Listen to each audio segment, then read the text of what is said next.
St. Andrew's Episcopal Church. I'm the Reverend Joel Martinez. I'm so glad that you can be here to join us for our author talk today with Pastor Jeremy Steele. I met Jeremy, we were just talking about this a little bit earlier, in 2023. I can't believe it's already been a couple years already. But I met him in my work through the Change the Story program as a community trailblazer. And I've heard him talk several times through that experience. And I can tell you, he is deeply thoughtful, he's passionate, he's got a great sense of humor, and so I'm sure you're going to enjoy the talk that he's going to give today. We're going to have him talk for about the first 60 minutes, and then we're going to have some time for Q&A as well to answer any questions that you have. And then we have some refreshments in the narthex, which is the kind of area that you enter the church afterwards. And you have an opportunity to purchase a pre-sale copy of his book as well, benefiting the Trevor Project also.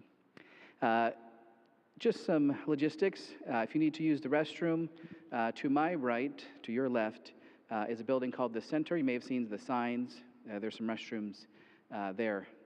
Just follow the signs and you'll see them. All right. Jeremy, come on down. Welcome.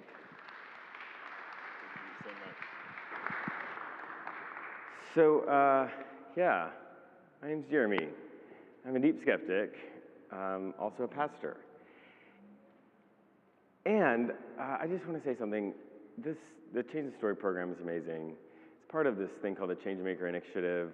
It's actually, the way that I tell people about it is it's trying to help churches and individuals who are involved in the church world imagine beyond what happened in the past. And that is harder than you think.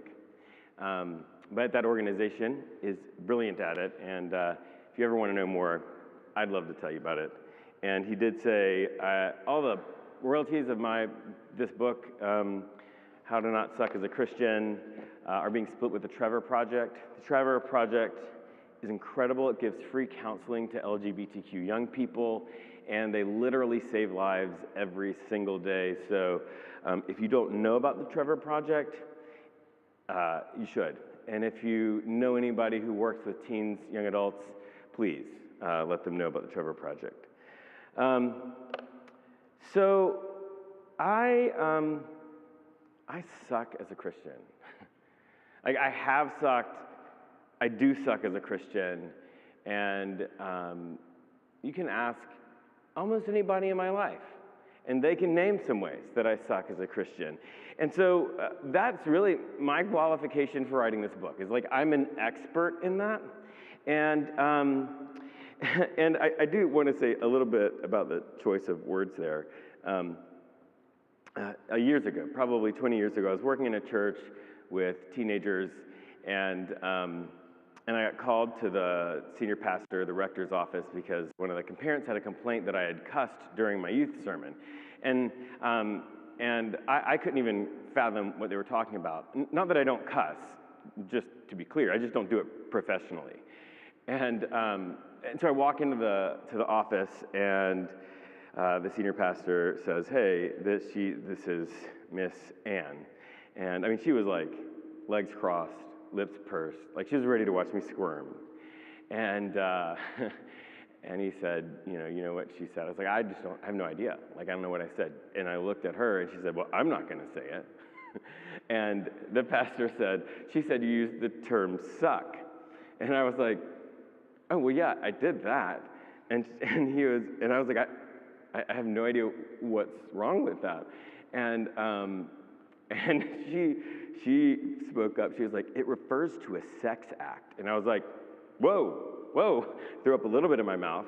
And I was like, that's not what it means. Like,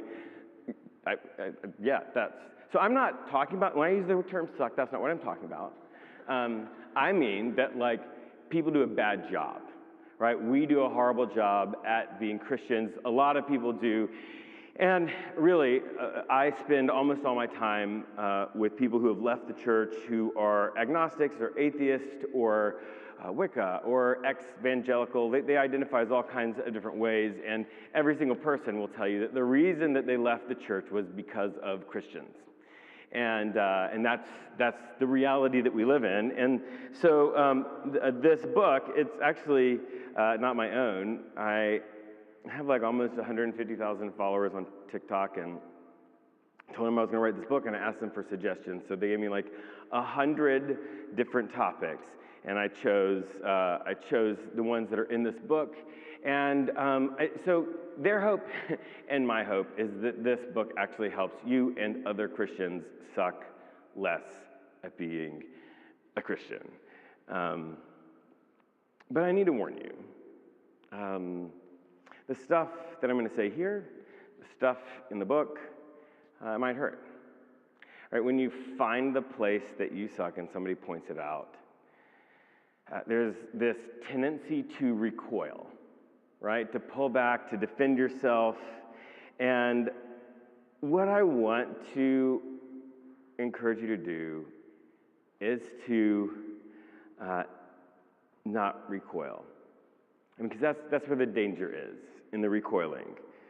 And I really want to invite you to do probably one of the hardest things somebody can ask you, and that is to stay in the pain, right? Because that response is a signal to you that there's something you need to process.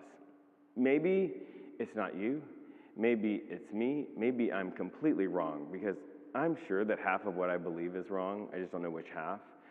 That's fair. And if you feel that, like if you find that I've gotten it completely wrong, please tell me. That's okay. I'm used to it. I'm a big boy. I get hundreds of comments a day on social media telling me I'm going to hell and that I shouldn't be a pastor. In fact, I just had somebody this morning tell me that I should quit my job because, I did post a video that said God's pronouns were they, them, so it's my fault. All right, the other thing I want to do is I want to own that my perspective is something I can't fix. I'm a queer white man who grew up in the racist South of the 1980s and 1990s, and I can't fix that. I would love to think that I could leave all of that behind and write completely objectively, but that's not something I can do. And so I just apologize, because there will be times when I suck because of that, and you're also welcome to point that out to me. I would love to be better. I'd like to start with the Bible, because the Bible kind of sucks. And I know it's a bad word choice maybe, but it's complicated. It's really complicated, and I'll be honest. I have sucked as a Christian in regards to the Bible. My middle school self, I grew up in conservative evangelical church, and I had that day taken my sword of the Spirit, which is what I had taken to calling the Bible, to school with me. And I was reading it casually, and it found this verse in 1 Corinthians. The verse says, "Women should be silent in the churches, for they are not permitted to speak, but should be subordinate, as the law also says. If there's something they want to learn, let them ask their husbands at home, for it is shameful for a woman to speak in church." And I was reading that in the free time in my science class, and I was baffled. My church would routinely say, if the Bible says it, we believe it, and we're going to do it. And I was thinking about all of the women who actually spoke in our churches, in my church, over and over again. In fact, the person who led my youth group was a woman, and she was constantly talking. And so And so I didn't really know how to process this. I know I shouldn't ask my mom because she was a liberal school teacher. And so I was being picked up that day. The youth pastor would pick us up in a church van, take us to church. We'd eat, play in the gym, and have a Bible study. And so we were having the Bible study, and one of the girls raised her hand and asked a question. And I raised my hand and I said, I can't believe I'm telling you this. I said, I just read this verse in the Bible that said women shouldn't speak in church. And I was wondering, does that apply to girls too?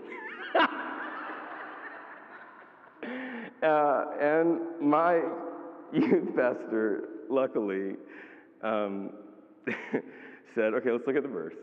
And we read it. And he said, no, here's the problem. The person who wrote this verse wrote other verses that talk about women in leadership in the movement. And there seems to be something very specific going on at this church. This is a letter to a church that he probably never expected for anybody else but that church to read.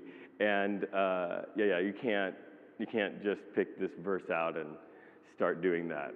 And I accepted his version of things because he was an authority in my life in that way. And my mom never had to find out until she reads the book. So, sorry, Mom. But reading the Bible can be disastrous.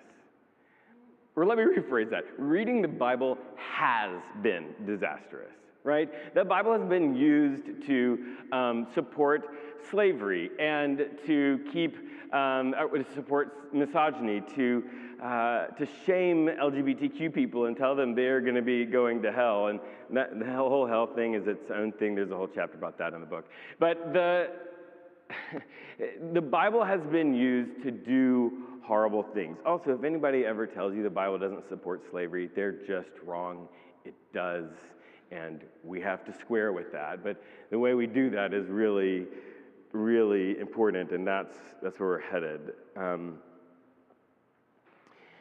Bible is complex and layered, and it was written thousands of years ago to a culture that doesn't really exist anymore in a part of the world that right now less than 1% of the world's population lives. And so there's all kinds of complexity, all kinds of layers, and it means that the most profound meanings in the Bible are very rarely on the surface, right? When people talk about the Bible, well, the people that I like listening to, they use all kinds of different metaphors. They use all kinds of words like God's breath. One of the ones that I really love is that they say the Bible is alive. They might quote a verse that says the Bible is living and active and sharper than any two-edged sword. But I like that. The Bible is alive because, really all texts are alive, right? Like if you read Rawling or King or Shakespeare or the Dalai Lama, when you read their works, the words have no meaning until they are read by us. And as we read the words, we combine them with our own experience and the way other people have said them to us and that definition that we learned in the 3rd grade. And it is somewhere in that soup that those concepts, those words become reality and they come to life, right? And even right now, some of you are in Diagon Alley or in Pennywise's sewers or in a Tibetan temple because the words that I just said are creating pictures for you, right? And so the Bible is like that. The Bible is alive. When we read the Bible, it comes alive in our brains and souls, and it grows there. But it's complicated. Because engaging with it It's like engaging with your beloved relative that says kind of inappropriate things, right? The relative that they really love you, they want the best for your life, but they say, kind of racist stuff sometimes, or maybe actually racist things, and that's confusing to you because you know them and you love them and you know that you really believe that they are a good person to their very core, and it doesn't make sense. And that's kind of like reading the Bible. The Bible is our weird, possibly racist relative who we're pretty sure is a good person to their core. And so, for me, what I want us to do when we engage in this ancient spiritual text, the text has lasted for thousands of years, that has informed some of the most important movements in the world and has billions of adherents. When we read that text, we need to take the Bible seriously, not literally. We need to take the Bible seriously, not literally, and if we can do that, we can get to this other place. And so, if you're going to read the Bible, you can always read the Bible and just enjoy it, right? And let the weird stuff just pass by on the river. And if you want to really read it seriously, I feel like we need to start with genre. When you're reading a text, you're going to say, what genre of literature is this? Is this law? Is this history? Is this a poem? Right? Because when you're reading poetry, right, you aren't looking for literal meaning. The first chapter of Genesis is actually written as poetry, the 7 days and all of that, and so we're not looking for science there, right? Actually, we should never look for science in the Bible because science didn't exist at that point. So we look at the genre and we try to say, okay, so when I'm reading this kind of literature, what am I doing? Because the Bible is not a single work. It's not even a series like Harry Potter, right? It's like a library.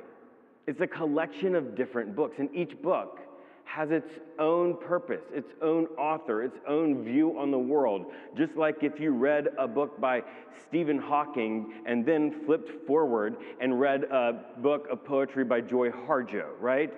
Different perspectives, different goals in what they're doing. So I think we start with genre, and that's important, and then we move into culture, and culture is tricky, right? Culture is tricky because it's hard to talk about culture because it's like the air we breathe.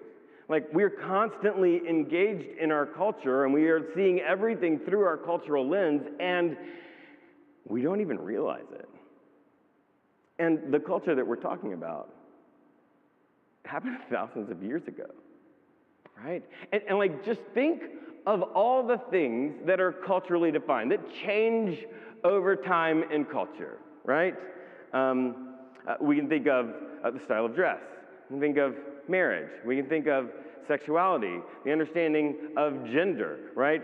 Boys wear blue and girls wear pink, except if you go back far enough, then it's the other way around, right?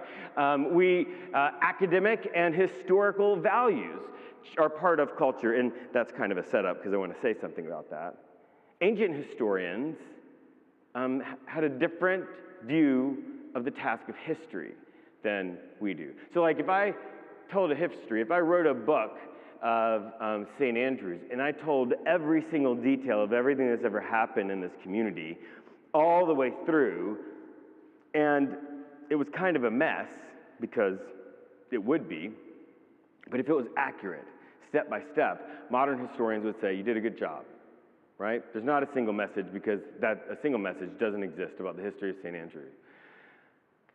But an ancient historian would say you were an abject failure. Because the goal of ancient history was to use the palette of what happened to tell you the truth of what happened, right? So they might rearrange things. They might change a detail here or there because the goal wasn't to get it specifically right. The goal was to tell you the truth as that historian saw it. Which is why, when you read battle numbers in the Bible, they're different. Or one city gets decimated in another passage, it doesn't, right? Because they had different historical values, and that was the culture. That was culturally defined. And then the other thing that when we're really taking the Bible seriously, we've got genre, we've got culture, and then we've got something that none of us should ever actually engage in, and that is the languages in which it was written, right? It was written in ancient languages that are not spoken today. And I know if I was posting this on TikTok, somebody would comment, oh, people speak Hebrew today. But they don't. They don't speak biblical Hebrew or Koine Greek. And I went to seminary. I got graduate level training in ancient languages. And you know what I learned? I have no business translating them, right? I learned the tools to read the people that translate, that have the PhD, and understand what they're saying, right? I can understand the super smart people, but I am not them. And if I am not them, with many, many tedious hours of graduate study in biblical Hebrew and Greek, none of you should do it. You shouldn't buy a book that gives you a way to look up some word, because if it's Strong's Concordance, it is very agenda-driven and horrible. You shouldn't do it. You need to find a scholar that's reputable. I like Dan McClellan. He's on TikTok. He's also on YouTube. You need to find a good scholar, and you need to do that. And you also need to read a Bible version that doesn't suck.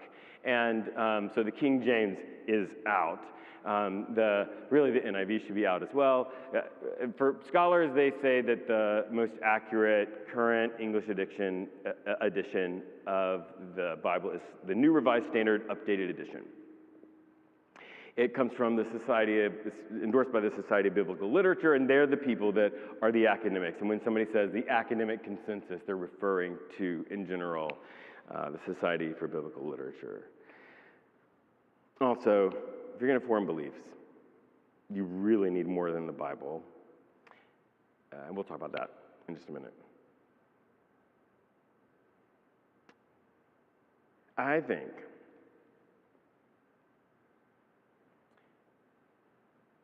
that good Christians doubt.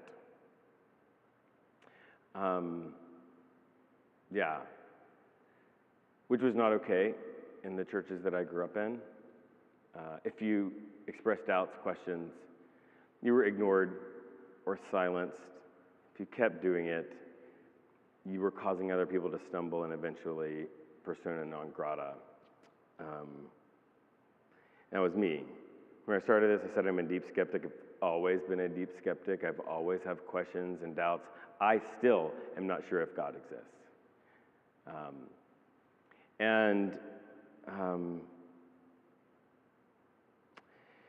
Here's the thing.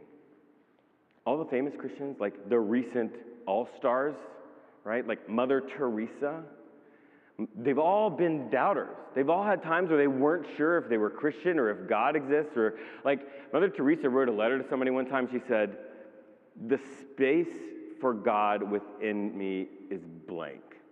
There is no God here." Right? Mother Teresa spent her life ministering to the people, the poor people in Calcutta, India. But you can find them all. Even the theologian that the super evangelical Christians want to use as their basis for being an apologist, basically arguing with people about God. C.S. Lewis, also serious doubts about his faith. John Wesley. You just go everybody, all of the people, you find one, you look closely, they are all doubters, which is unfortunate for my pastor growing up who said, when I asked the question, he's like, you don't want to be a doubting Thomas, right? And it was really one of my seasons of deep doubt that I didn't express to anybody because, again, that was not okay, that I remembered the pastor saying, you shouldn't be doubting Thomas. And I was like, you know what, I've never read about that. So I opened up my giant study Bible and looked in the index in the back, found Thomas, looked in John chapter 20, and I found this story that changed my life.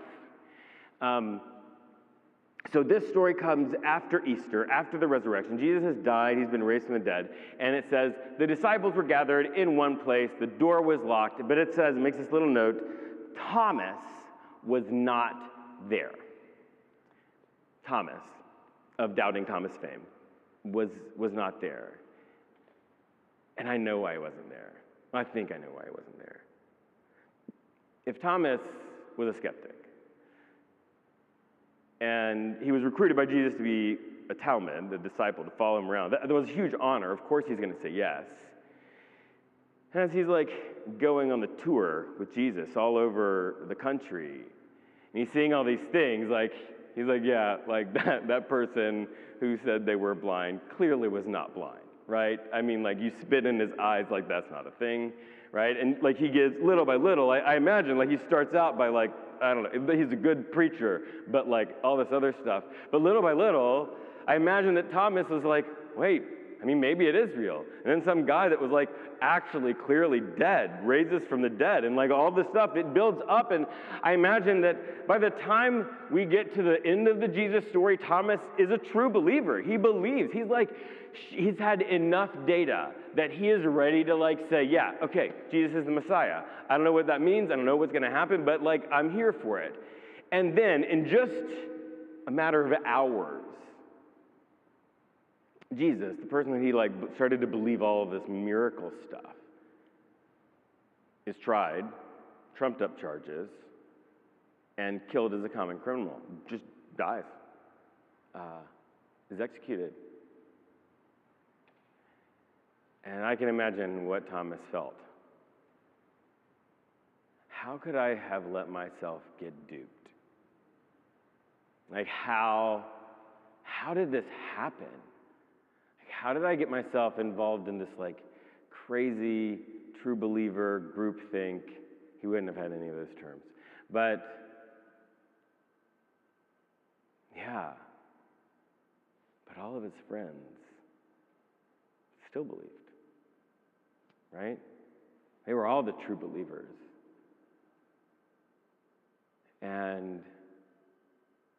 And he loved them, clearly. They spent 3 years together, doing everything together. All of these men and women traveling around with Jesus. And the people that I know that doubt, the people that are atheist and agnostic, and all of the people in my little weird community that I get to pastor, they're not trying to ruin the lives and the beliefs of people who believe in God. And so I imagine that Thomas didn't want to be the buzzkill. He couldn't believe, but he didn't want to stick around all of his friends and crush their faith. And so he left. I think that's it. That's why I would not be there, right? So the disciples, all together, sans Thomas, behind a locked door, and then Jesus, pow, David Blaine, right, style, David Copperfield appears in the room, and he says, "Peace be with you," and just hangs out. And I just, I imagine the disciples cheering and gasping. Maybe one of them just Benny Hinn style falls out on the floor just out of just shock, and because they'd all seen him die, and it's over. And the Bible says, the first thing it says is they go to Thomas. They run to Thomas, and they're like, "Thomas, guess what happened? Guess what happened? The door was locked. We were all there together, except you, and whatever." And then Jesus, poof, it was magic, and he showed up, and I imagine it's fast talking, it's excitement. It's so you get to come back, right? It was all true. Come back. And Thomas, he's like, I won't be duped again. So Thomas's response, I love this, because he's a skeptic. He's made peace with the demons inside of him that ask all of these questions. And he says, "No, I need data, like reliable data. Like I need to put my fingers in the holes." So the Bible says, and the disciples were gathered together behind a locked door, and Thomas was with them. Like, I don't know if you've noticed, like we've heard this before, right? It's actually the exact same thing. The writer of the book of John is like really good at this. And he's like triggering like, oh wow, this is the same thing, except it's different because Thomas is there. Which I love because Thomas opted out and the disciples said, your doubts don't disqualify you from being a part of this community, right? Thomas is there. Poof, Jesus appeared. David Copperfield making the Statue of Liberty reappear. And he says, peace be with you. The same thing. Jesus is repeating the same thing. He doesn't have to repeat the same thing. It already happened. Nobody's going to forget that. So why does he repeat it? Why did he come back in the same room? He came back for Thomas.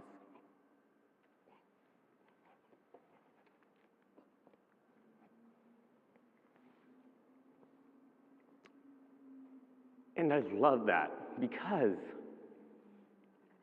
Thomas, faced with the magic moment that made everybody swoon, doesn't work on him. He's not, oh, okay, cool. If it was me, I'd be like, I guess there was a lookalike the whole time. But in that moment, he asked for the data.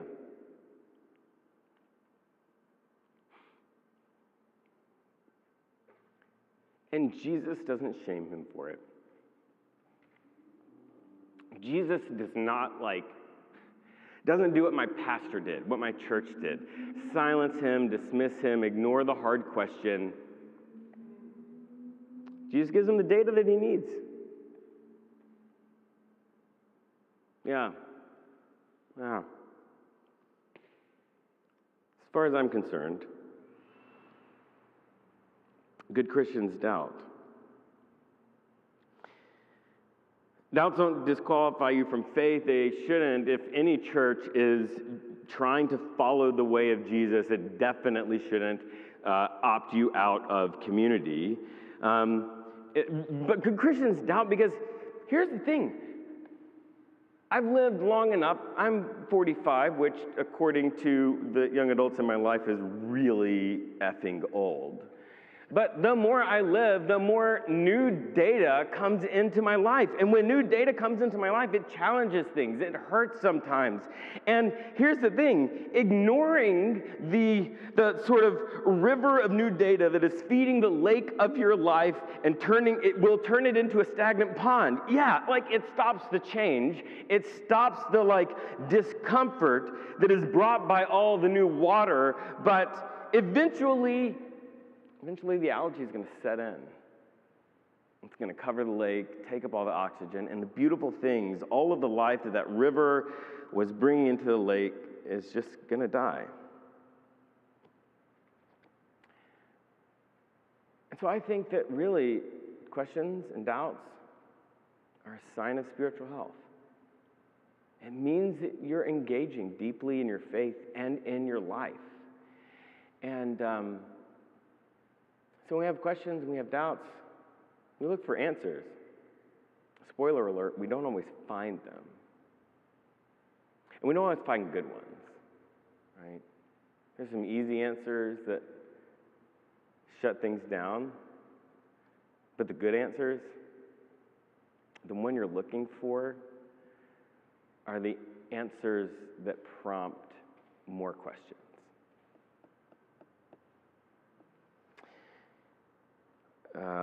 Kind of like happened to me in my evangelical conservative seminary. It's the one that when people ask me where I went to seminary, I just sort of mumble and I say, I went to...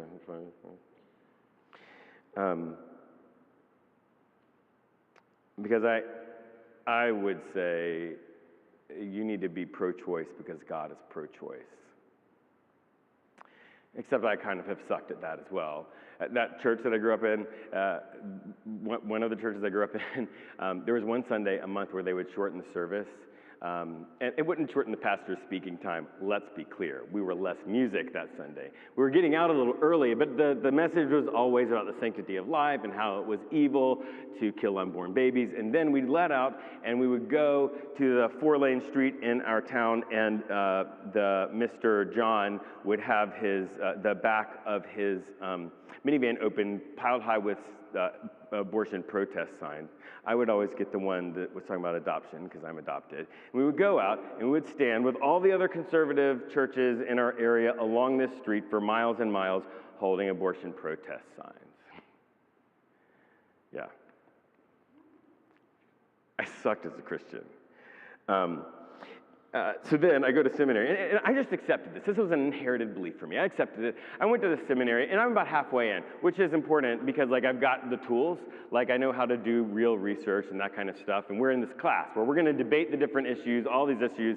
And then we come to a pro-life, pro-choice debate, and nobody's signing up for pro-choice. And they're like, we can't argue for something we just don't believe in. And I don't care. I like winning. I like arguing. And so I signed up for it. And but when I signed up, the professor said, no, class, Jeremy is not going to be saying the things that he believes. He is going to be giving argument for the other side. And he said, Jeremy, I don't want you to hold back. I want you to give a full-throated argument, which he didn't have to say to me because I wouldn't win. But I didn't believe it. I was 100% pro-life. And so I go, and I know the argument. I had gone to a class at my church where they walked us through the argument so that we could tell all of the crazy liberals that they were wrong, and they were probably going to hell. And so I started looking. So the Bible's going to be everything for these people, right? So I start with the verses. The verses I know, and the first one is in Jeremiah chapter 1, verse 5. It says, "Before I formed you in the womb, I knew you, and before you were born, I consecrated you. I appointed you as a prophet to the nations." Jeremiah was a prophet. And I was like, oof, I don't know about this one. I mean, this seems pretty clear. And then I started digging into it, and I was like, oh, wait. This is a form. Right? This is a way that people are introduced in the ancient world multiple times. And the meaning of this kind of introduction of someone is to tell you that Jeremiah wasn't just some random guy who decided to be a prophet. Jeremiah was a prophet at the cellular level. He was like the uber prophet. The reason that you start the story of Jeremiah like this is to say Jeremiah wasn't just the prophet.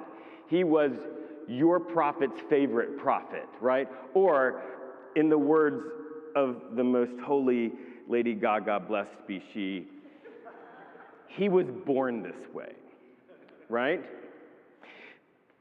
So that's that one we can wipe away, and I had a really good way to, tell them they were idiots. And then, then I go to Psalm chapter 139, verse 13, and it says, "For it was you who formed," you as God, "for it was you who formed my inward parts.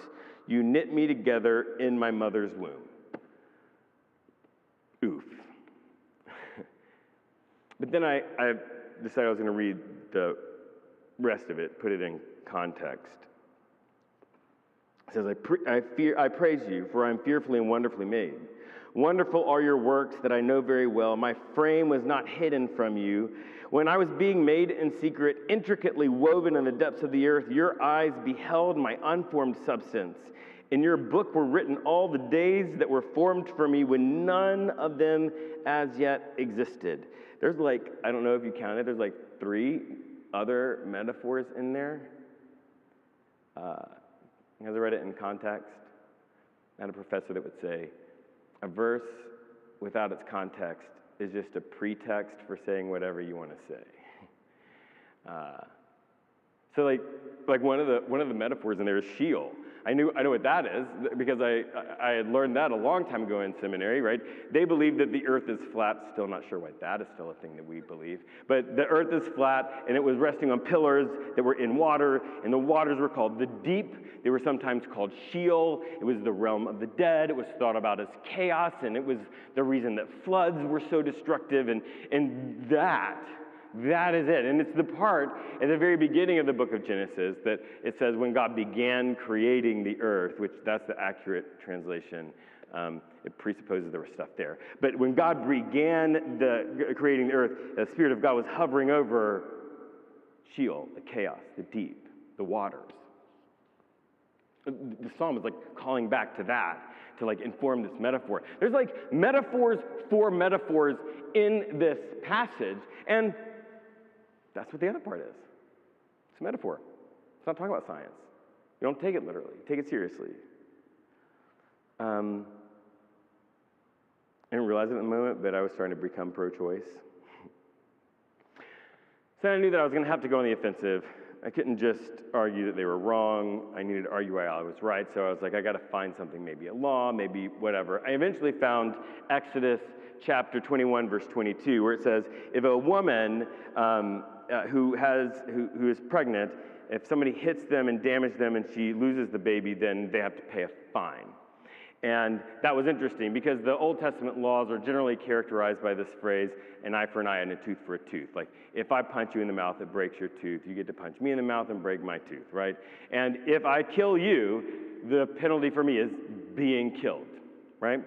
That's it, an eye for an eye and a tooth for a tooth. So if the baby was thought of as a life, then the penalty would be death, but the penalty is a fine. So it's thought of as property, not as a human. I go into a lot more detail about that whole thing in the book, but then I knew that like some random Old Testament law was not going to be it. I'm going to find something more. Eventually ended up in Numbers chapter 5 at the end. And it says that if a woman was suspected of adultery, her husband would bring her to the temple. Her husband, yes, hashtag patriarchy. And he would bring her to the temple, and the priest would mix together what was called the water that brings the curse. And she would drink the water, and if she was pregnant, she would miscarry. And I don't know if you've heard of that, but we call that an abortion. And there is some nuance there. Some scholars will say it like makes her barren because it's a Hebrew idiom. Either way, it stops a fertilized egg from being implanted and coming to term. Game, set, match. I won the argument handily. I'm pretty sure I converted a couple of other people to the side of evil, though they never would have said it out loud because, I mean, that professor made the same disclaimer right before I spoke, just to underscore how not okay that belief was. Every time I tell this story, I cringe. Like, I kind of hate this story because of how much control I gave the Bible. Like, I wish I'd changed my belief because I had such a high regard for women's bodily autonomy. Like, I wish I had changed my belief because I saw the social inequity when this was criminalized. I mean, I really wish that I had changed my belief because I was moved by rape victims and all the many tragedies that intersect with this issue. I didn't change it because of compassion and empowerment. Because that's really the heart of the matter, right? When you look at the deep through lines of Christianity, the deep through lines of the Jesus story, they really point towards love, empowerment, social justice. And those have to be our plumb lines. When we run into some weird thing in the Bible, and it seems like it's not encouraging more love and empowerment and justice, we got to let that pass by, or we got to dig in. We got to take it seriously, not literally. Because we have to choose our beliefs. Also, anytime I say you have to choose your beliefs online, I'm called a heretic, and people say that's ridiculous. Why should you choose your beliefs? And my response is like, everybody does that. You have chosen your beliefs. Like, you've chosen to go to some church, and the pastors told you what you were supposed to believe, and you've chosen that, right? You could have chosen to do anything else. But when we inherit our beliefs, instead of forming our beliefs, that's where the disaster can happen, right? Because inherited beliefs are like toxic and, in my opinion, always unhelpful. But as soon as I say that, and if you have these inherited beliefs, people will say like, but what if they're wrong? Like, what if they're always wrong? What if all of them are wrong? Like, what if that pastor who said that to me was a complete kook and was just trying to get my money from me? Like, tell me you're starting to go through deconstruction without telling me you're starting to go through deconstruction. But, I mean, I get it. Like, give me empathetic. When we've outsourced our belief to a third party, evaluating those beliefs can be scary, right? It can be scary, like when you're in Mario and you're like out on a ledge and it starts to crack and you realize that like you're gonna have to run around and make a bunch of big jumps just to get back to the stable land. It like feels like that. So how do you do it?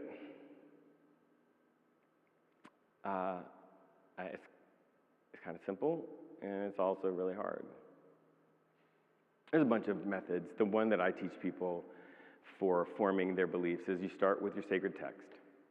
If you're a Christian, that's the Bible. If you're not a Christian, maybe it's the U2 catalog. I don't know. But you start with your sacred text, and you read it, you take it seriously, not literally, you do all the stuff, and you start forming a belief. If you're evaluating a belief that you've inherited, you look for it there, and you try to find it there. And you don't take everything just at face value and try not to read it through the old lens. And then you get a sense of like, okay, this is, I think, what the sacred text says. And then you don't stop there. Please don't stop there. You could be very wrong. And then you start talking to other people, right? People that you respect that are Christians, like your aunt who talks about God in a way like he's her next door neighbor there, her next door neighbor. And you do all of that. Talk to people, and not just people that are alive, but people that are died, like theologians. You can read their text. You can go to the bookstore. One of my favorite is East and West. It's a fantastic bookstore in Mountain View. And you go to the bookstore, you read the book, and then you use we're in a church, I don't want to cuss, your brain, right? Put it together. And you use your brain and say, okay, this is the text, this is the people, I think this is the belief. You don't stop there, right? Because our beliefs should help us become the best version of ourselves. The beliefs that we have should help us find a purpose greater than ourselves, and they should empower us to make the world a more just, equitable, loving place, and give us the confidence to maybe even take some risks in that direction to, in the words of the Changemaker Initiative, risk something big for something good. My favorite way I've ever heard this described is that your beliefs should be vivified by your experience, right? They should bring your life, they should come to life in your life. But sometimes you form a belief and you start living it out and you're like, this makes me a horrible person. And when that happens, start back over. Go to the text, talk to people, use your brain, experience it. And The thing is I've kind of got good news and I've got bad news. The good news is that this is not uncommon. This is what you do all of your life, right? This is the work of being human, which is also the bad news. You have to do it your whole life. And if you've inherited this giant mound of beliefs, that idea can seem pretty overwhelming because you think, I've got to get through all of these inherited beliefs, and it's a lot because it's hard work sometimes to do it. But the good news is you don't have to get to the bottom of the pile, right? You just do it. Take one belief, evaluate, figure it out, see what happens, and you try to let God cause you to be a better human. Or if I put it in more spiritual, theological terms, to help to allow your religion, your beliefs, your faith to help peel back the layers and reveal the image of God that was always there within you. Yeah. At the end of the day, I just really want us to suck less as Christians. And I think we can do it. But we can't do it by doing nothing. So I want to tell you a little bit about what has happened to me in the last year. I mean, not my personal life. My personal life has been a dumpster fire in the last year. But professionally, this weird thing happened. I got on Twitter, or not Twitter, I got on TikTok. Not on Twitter. Whoa. I got on TikTok and I started, I was getting ready to write an article. And I do these marketing articles as a freelance writer. My undergrad was in marketing. So somebody asked me to write an article. I said, okay, I'll look at it.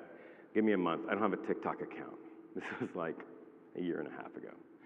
And so I watched for a month trying to figure out what's going on there, like what the audience is, looking at religious creators. And I realized like authenticity was key, right? Face front is key unless you're like, I don't know, Seth Rogen or somebody. And so I just showed up as skeptic pastor, right? A pastor that's not sure if God exists all the time and has lots of questions, but sort of sticking with it and still a practitioner of Christianity. I don't really like calling myself a Christian because that word means other things today that don't describe me. And within like a couple of days, I had over 1,000 followers, and then 10,000, and 20,000, and 30,000, somewhere around 30. I mean, I was starting to get direct messages every day.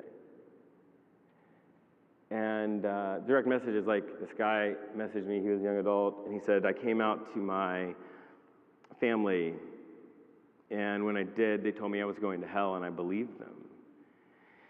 And I've been watching your videos, and I think they might be wrong. And I'm wondering how I can kind of get back with God. I get those every day. A lot of them start with, I'm never going back to church. Please don't even think about getting me to try to go back to church. But I need a pastor, and you're it, so you're welcome. Somewhere around 30,000 followers, people started calling themselves the skeptic pastor community. My friend Brian is here, and I remember having this conversation with him, like, I don't know what's going on. They started answering questions. Jeremy actually will tell you that the New Revised Standard Updated Edition is his best. And so I went to my denominational leaders and said, I don't know what's happening.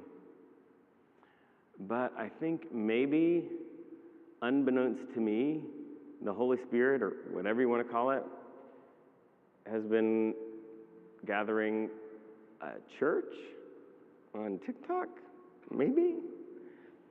And they're like, okay, Use some of your actual work time to keep working on this. 50,000, 80,000. We started Discord. In the Discord, it's this group of a couple of hundred people that we call Not Church. Somebody explained that it's like church. There's all these people. Let me just say, all these people: Buddhists, Wicca, not Christian, agnostics, atheists, all these people that want to talk about spiritual things, and they want a community that will really be there for each other. But they don't want what they've experienced in church, which is people telling them they're going to hell for what they believe, or because they use tarot cards. And so we had this little funny community. This morning we were talking about how is it that the LA fires are happening and God is supposedly all powerful, really light subjects. There is a channel for us to post really funny memes, and another channel for us to post when we see very weird religious things in the world. So we started the Discord, and they said, we'd like to have a book club. I was like, what do you mean by a book club? And they said, I don't know, you teach about the Bible, maybe on a podcast or something like that, and then we get together and discuss it. And I was like, yeah, no, I know how to do that. We call it a Bible study in churches, but whatever. So we started this podcast called the Unbelief Podcast. Every week I teach for an hour, and then in the middle of the week I interview somebody, either who's really smart or is in this midst of deconstruction. And so then one of my denominational leaders said, you should really send the form to the committee. Has any more religious words been said? You send the form to the committee to see if this could be your job, and they could give you money to try to make it a real job.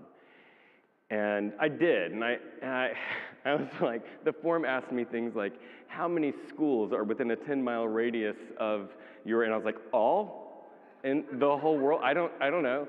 How many people worship? And I was, none? All? So I sent this form, and I got in front of them, and I said, here's the thing. There's all these people who the church has ruined, has traumatized them. All of these people, the church has messed them up so much that they will never come, ever. It's over. But they want to talk about God, and they've asked to have a pastor. And I kind of believe that they deserve a full-time pastor. And I don't know what was happening. I'm not sure if there was a natural gas leak in the room, but they said yeah. And so as of January 1st, my full-time job is to be the pastor of the Numa community. On TikTok and YouTube and Discord and all of these people that we've hurt so badly, but that somehow are still open to the divine, the universe, whatever they want to call it. A lot of them can't call it Jesus, which is so sad. And I was talking to a gathering of clergy people the other day, and I said, here's the thing, I know you guys have all these theological ideas about Jesus and how important that word is and how important all this stuff is, but we, as the church, as religious leaders, as the institution, have ruined that for them. And somehow they still want to connect with God. I don't think that God cares a bit if they're going to reach out through tarot cards now, right? Because it's our fault. We made them lose access. And we need to suck less as a Christian, right? We've sucked so bad as a Christian that we've driven people away forever. So here's the deal. We're going to do some Q&A. You can ask me about the book, about Christianity, about this weird community that I lead right now. You can buy a copy of the book. I'm going to sign them out there. These are literally the first copies that have ever been printed. So you can buy them. Several people, when we were talking about the book in our community, said, I think I'm going to buy an extra because I want to leave it on the coffee table in the church that traumatized me. I want to give it to my uncle as a birthday present. So actually, we have this thing where if you're up to being a little petty, just pay for the shipping, pay $5, and commit to putting it somewhere, taking a picture, tagging me in it, or their skeptic pastor, all this stuff. And we'll also give you a free copy of the audiobook and the ebook as well. So there's that. And so there's some merch out there.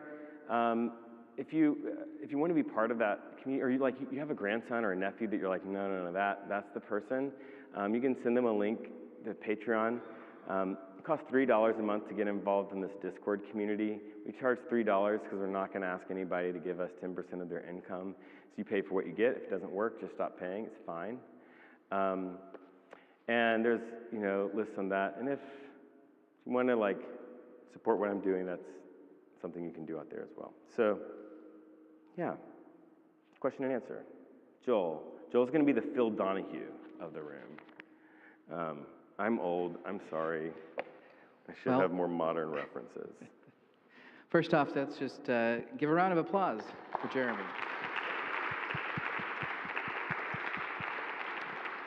And I saw a hand up there, so.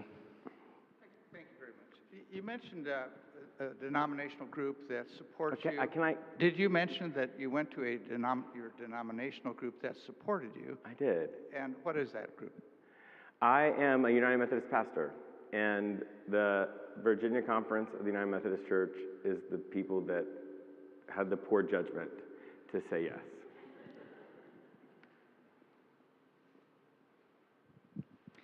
While we're thinking of some questions, I have one. Okay. So you mentioned some biblical scholars or scholarship during your talk.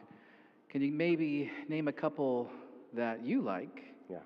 And then in addition to your book, maybe what are some other things that we might be reading, should be reading? Okay. Well, they're kind of similar. I like a guy named Pete Enns. He's amazing. But if there is one book / scholar to read, I want you to read this book called The History of the Bible by John Barton. He gives you the academic consensus. It's a little thick, but he is one of the rare scholars like Pete Enns who can actually talk, who has all of the knowledge but actually can talk in normal words, right? And but it's brilliant. It's fantastic. Another person that I think is John Barton. John Barton. If you go to East versus West Books Incorporated, any small local bookstore that you should definitely support instead of Jeff Bezos, they can order this book, The History of the Bible by John Barton, or of course you can go on Amazon and get it here tomorrow or by the end of the day. My books are also available on Amazon. I get almost 5 cents from every copy sold. Yeah. So those are a couple. And then, not a scholar, but my favorite, two favorites, Rob Bell, who is a complete heretic. And the guy who wrote the foreword to my book, Brian McLaren, when I asked him to do it, I thought he was going to say no. And then I sent it to me, and I cried for 2 hours after I read it. But yeah, Brian McLaren, his books are just beyond brilliant. He has a book that I really would recommend, Do I Stay Christian? And he's and it's divided into yes, no, maybe. And, he also has another book that just came out a little while ago, but it's very poignant because it talks about like the omni crisis where when everything is on fire and it feels like the whole world is on fire, like how we deal with that. It's called Life After Doom.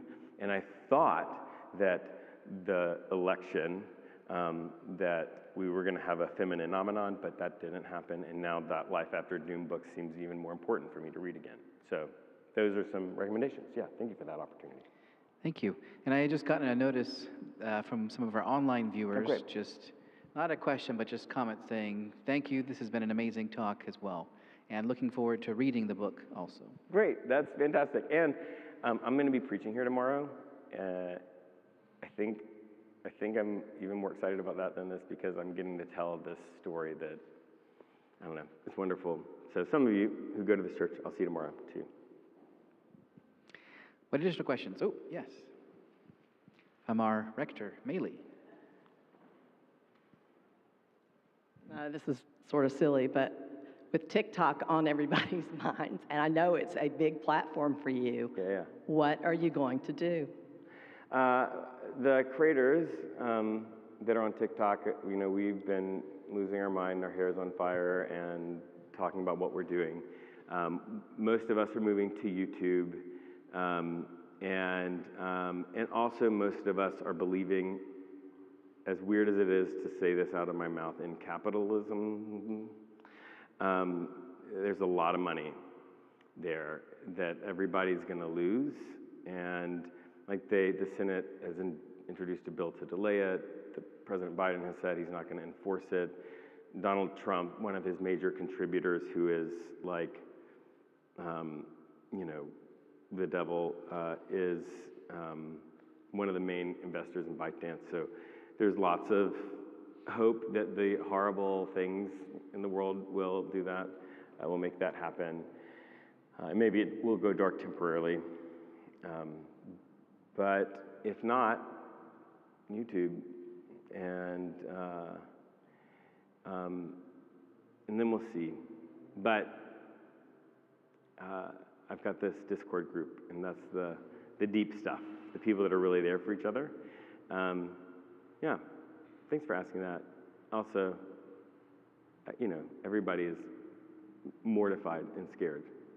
So if you're a person who prays or holds space for something, just all of the TikTok creators, there are many people who this is their sole source of income. There are, tens of thousands of small businesses that only exist there that can have their entire lives upended and all of their finances and paying the bills done, and because a bunch of billionaires are being stupid. So, but billionaires, I don't know, what happens? There's an amount of money that you get, and then I'm sorry, go ahead. Did you have your hand up? No. Oh, yes. Hi, thank you for talking. As someone who does feel pain when I hear the word Bible used in conversation, it's really amazing to hear someone brave enough to remodel what church can be. I'm curious what your thoughts are on how we can still go to family gatherings with people who use that against us, and what you would, if at all, how you would advise that we interact with people that are still using the Bible and these scripts as clever text. No. I really appreciate that. You use the word clabbertext. For those of you who are not in the know on this really cool word, there's a handful of texts in the Bible that people use to hurt, assault verbally LGBTQ people. So I want to say, there are times where you have to let the people go out of your life, right?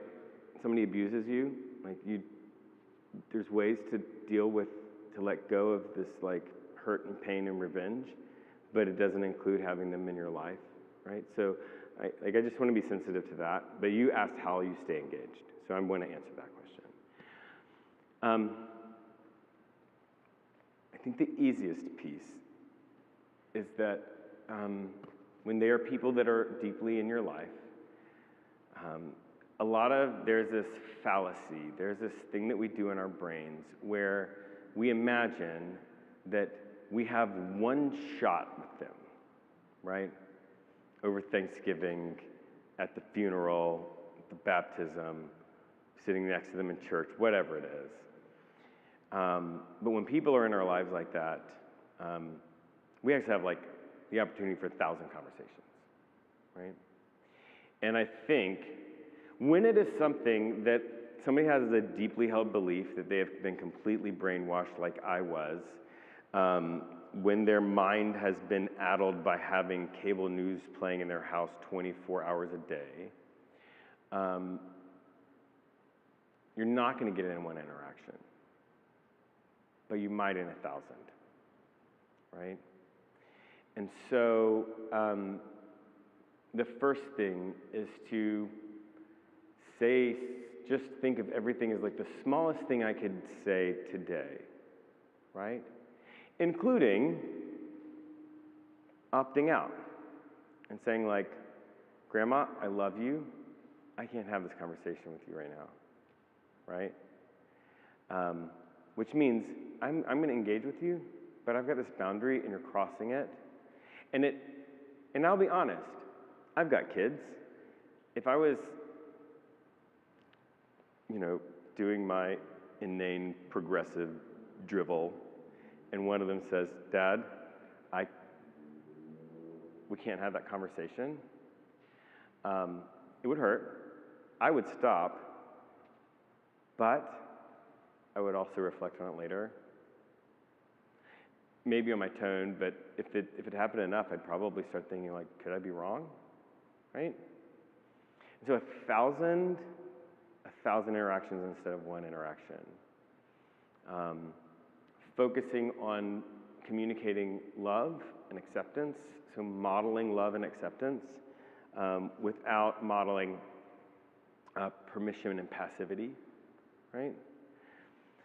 And then finding a way that they can explore this that doesn't involve fighting with you.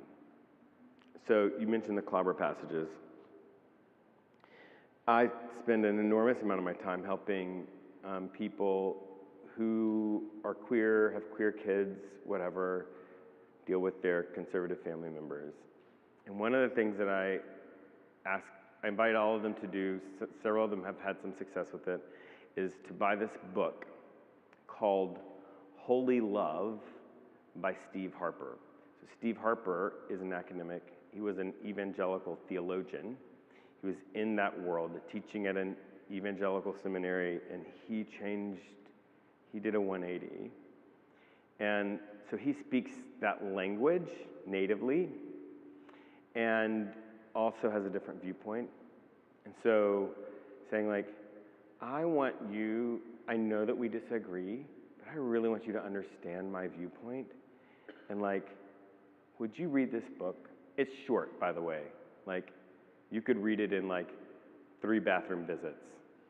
And then maybe we could read it together. Maybe we could, I don't know how much connection you might be able to have, but being able to offer something and say it that way. So those things. And then don't talk about it all the time. There are so many things that you have in common with people that are not that. And I think really, the thing that makes me so sad about the world right now is that we've lost the perspective of the other. And having people push back on me makes me a better person. Me trying to really understand what they're saying, and not just so that I can defend myself and tell them that they're wrong, but really understanding, it makes me a better person. It makes the world a more peaceful place. And yeah, I hope that helps. Okay.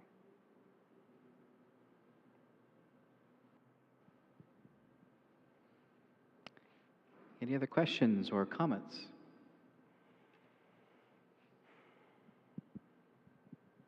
I just have to ask, based on age and demographic and everything else, you haven't already read Hell is a World Without You by Jason Kirk, have you? Can you say that again? Jason Kirk, Hell is a World Without You. Hell is a World Without You? No, I haven't read that. It is an outstanding memoir of what it was like to grow up as a exennial evangelical in the South, although it's only mildly coded South, but Right.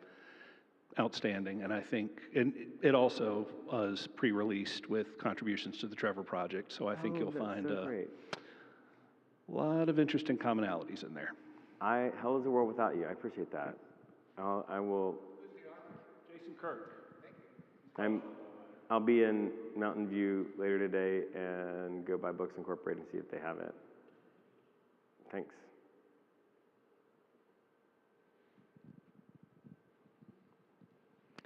All right, last chance for questions.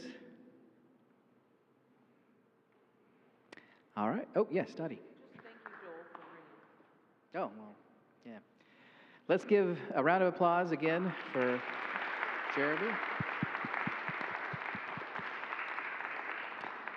Thank you all for attending. And again, we have some coffee and I think tea and hot water in the narthex.